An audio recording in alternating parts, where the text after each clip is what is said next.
No, not really. Actually, I was just answering. We have a question from Erica. She's asking about the timeline for young learners. So yes, we're actually rolling it out in at the end of the summer 2020. So in a few months, we'll have uh, levels A1 to B2 ready. And one thing that I think is very important to mention about the Young Learners material is that we have two versions, Young Learners 1 and Young Learners 2. Young Learners 1 is for ages 5 to 7, right, Ariel, or 8? 5 to 7. 5 to 7. And then Young Learners 2 is for ages 8 to 11. It's obviously, well, as you all probably know if you have taught children in the past, it's not the same to teach a 5-year-old than to teach an 11-year-old. So their literacy level is not the same. So when you're teaching a 5-year-old, of course, you need a lot more graphical support. You need a lot less language input. So it's so we are going to have two versions of the material. And again, to answer Erica's question, they are both going to be rolled out by the end of the summer. And also those versions, again, the idea is for everybody to be able to transition easily, right? So if you have a 6-year-old who does really well and they've been with our program and they hit 8, well, now we don't want them to have to start back over at A101 because they turned 8 years old. We want them to still be able to transition smoothly into their next into the next level, right, into our Young Learners 2 program, still using, they may go to B1, B2, but still using that same curriculum, just transferring to the more advanced version. Yes, so do the units start at 0, which is before A1, a lot, even at adult level? Okay. So Erica is asking if the units start at 0, like basically A0 and not A1. So actually our A1 unit 1 is very, very basic. So we consider unit 1 to be unit 0. So the competency is actually introducing myself. That is the first competency, both for all the for all of them, for all languages and for all and for adults as well as for young learners. Yes, one of the key one of the theories that our curriculum is based upon is active learning. So we encourage production a lot, and we think it's very important for the student to leave the first class with something that they produced. And in general, during the first class, that is their own introduction. So like being able to enter a class knowing nothing of the language whatsoever and being able to leave saying, oh, I am able to introduce myself in English or in French or in Spanish, then that is a big deal for a first class. So again, we start at 0, and our first competency is very, very basic. Great. We'll probably, I think since we've started answering questions, I'll actually enable the... I totally agree, but it seems like it skips teaching ABCs, numbers, etc. No, actually we don't. We do teach all of that. So that is included in, again, so the goal is for the student to master a competency. However, every unit, as we saw when Cheryl was showing us the structure of the unit, every individual unit also has grammar and vocabulary. However, we don't see grammar and vocabulary as things that the student needs to learn abstractly or just for the sake of it, but as tools that they're going to use to master a specific competency or the relevant competency for the unit that we're learning. So we do teach the ABCs, the numbers, we do teach all the relevant grammar, all the relevant vocabulary, but where it's placed will depend in what competency or what unit that grammar and vocabulary is relevant for.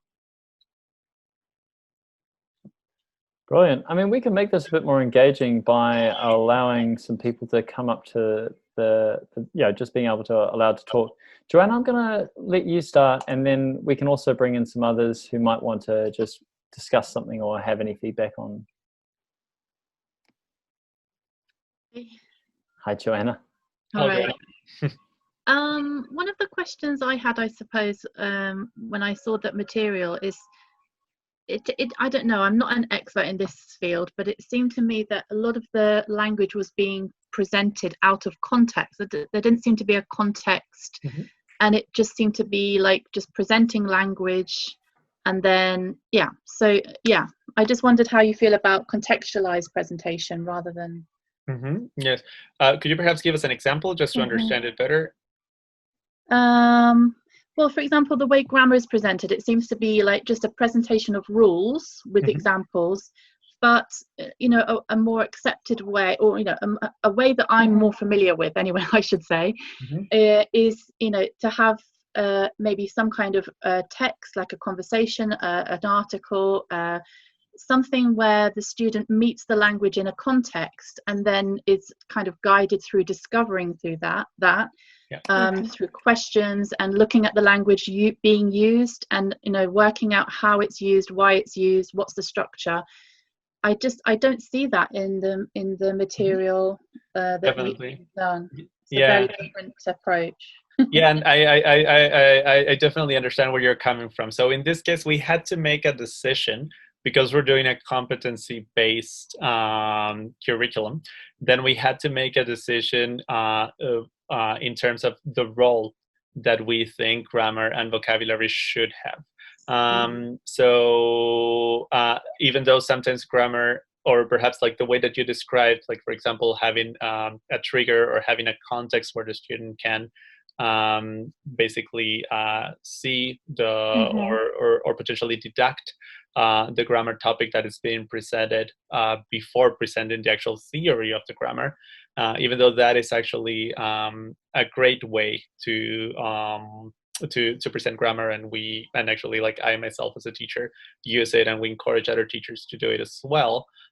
For the materials in particular, because we had to make them as universal as possible in terms of teachers using different approaches. So we had to make the decision of putting grammar and vocabulary in a different place. So as I explained before, the way that our curriculum handles grammar and vocabulary is as tools that will be used to master this specific competency. So for example, if we are going over, I don't know, like the competency, the goal of this unit is to master the competency ordering at a restaurant, then in English, you might need relevant grammar such as modal verbs to be able to say may I or could I.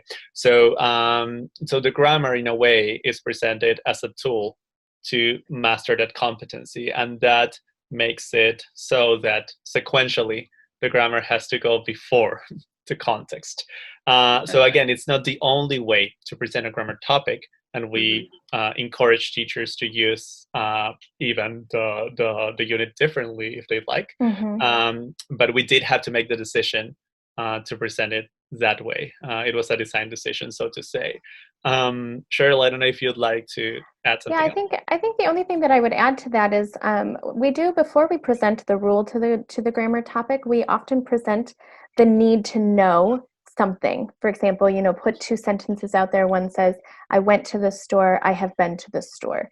And to let them ask, and the exercise asks, what's the difference? What's the difference between I've met her before and I met her yesterday? So that they now have a question. This is a different grammar topic. I've never used this. How do I identify the differences between them? Then we present the rule.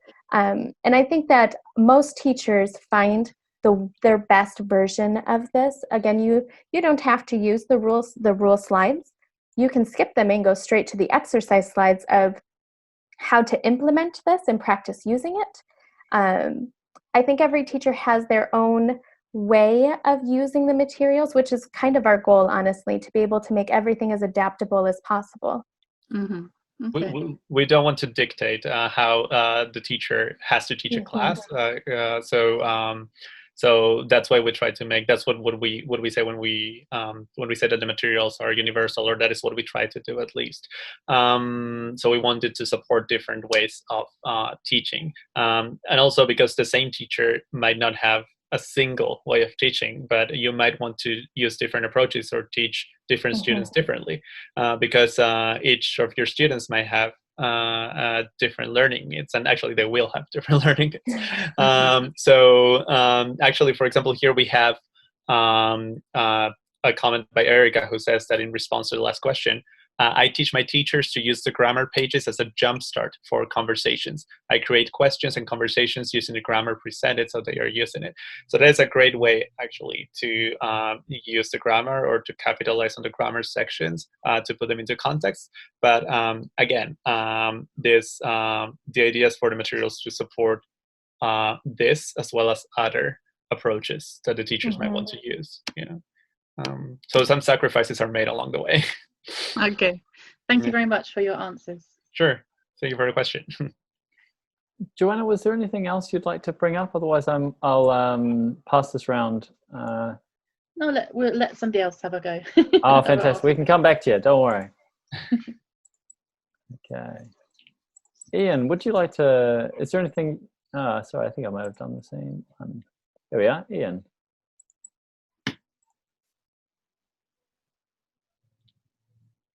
Now, Ian might be walking. I've talked to Ian before. He does this on his while he's moving around, so he may just be happy to listen in. I'm going to pass this otherwise to Erica. So let's bring in Erica too. Hi, Erica.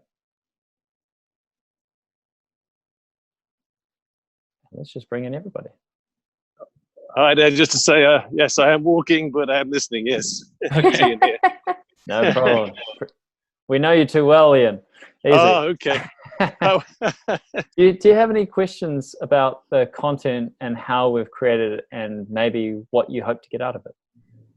That is useful, what I was hearing about the structure, and I've been using it sort of 10 days or so now, and I've started to sort of dip in and out rather than starting at the beginning and picking the subjects that I think that the student might find relevant, because as you know, 600 hours of learning, no one's going to spend that much time with me. I doubt.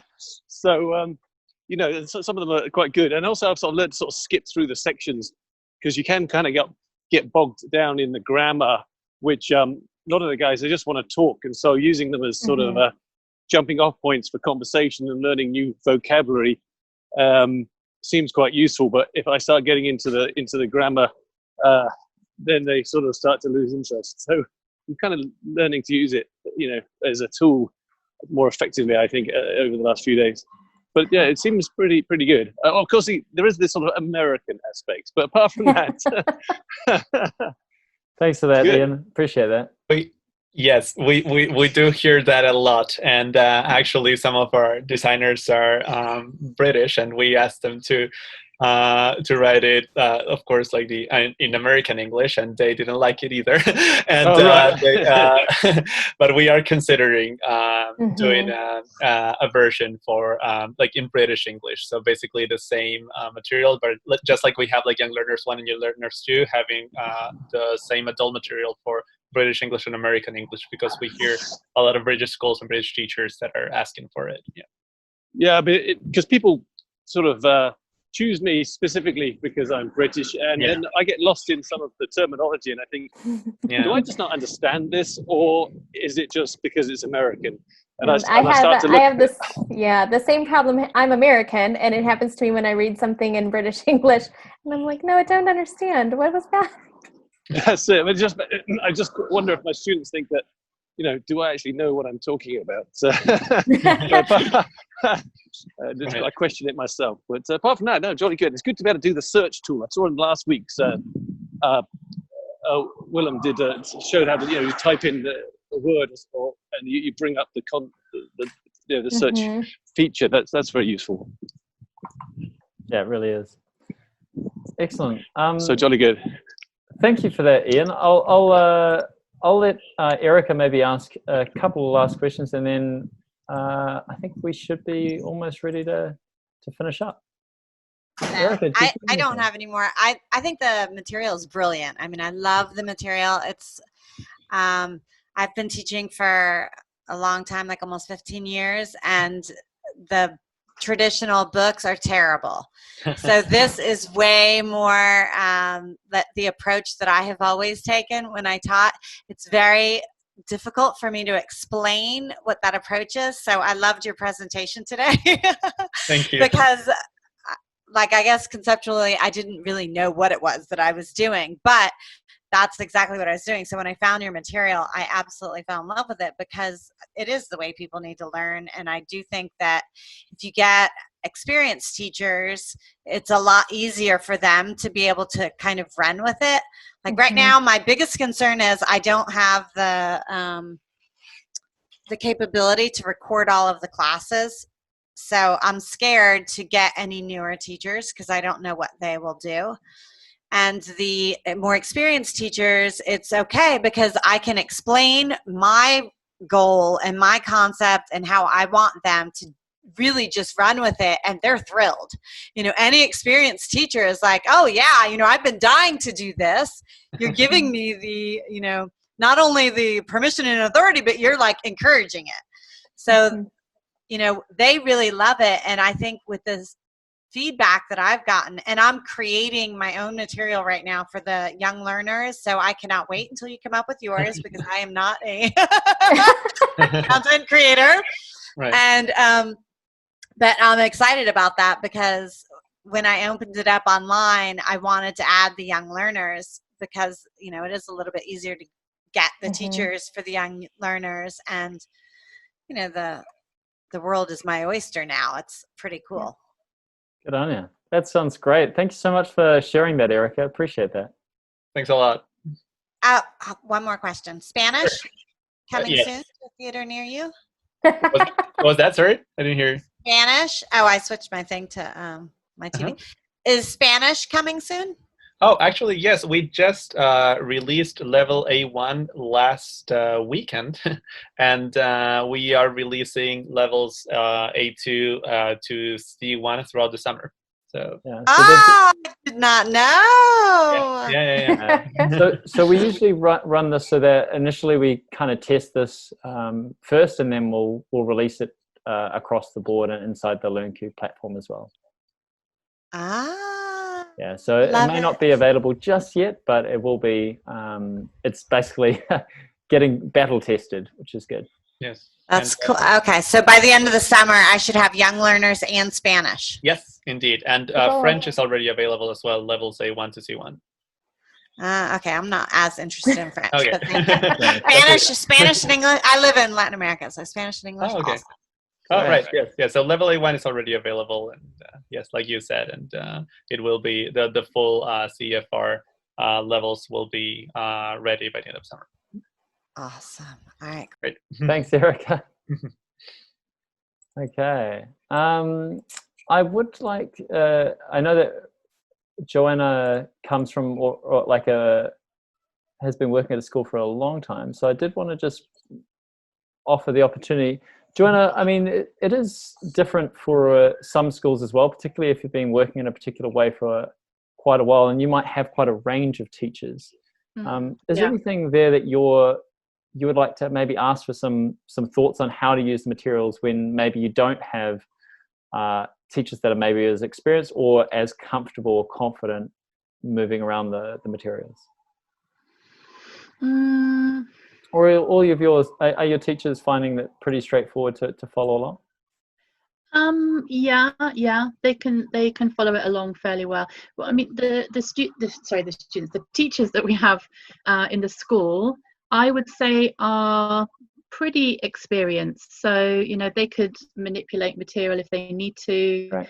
And switch it around, add their own stuff. So yeah, that's definitely a possibility for us. That's not a problem. Brilliant. Yeah. And I think that's how we see the materials working as well.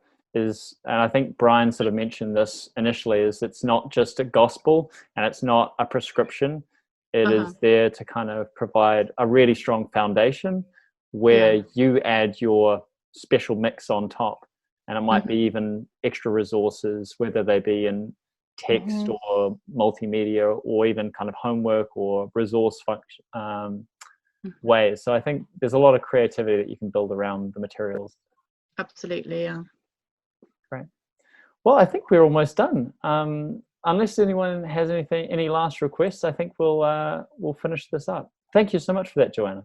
I just wanted to add, sorry, Alex, if I may, that yes, I'd like to thank everyone for the feedback. And if you do have more feedback, please feel free to send it along. And we're very, very interested in hearing your thoughts, or more of your thoughts about the content, and positive or negative, because we want to constantly improve it. In fact, we want to be, in a few years, we want to be embarrassed of what the content looks like now. So we really, really want to improve it. This is just a version 1.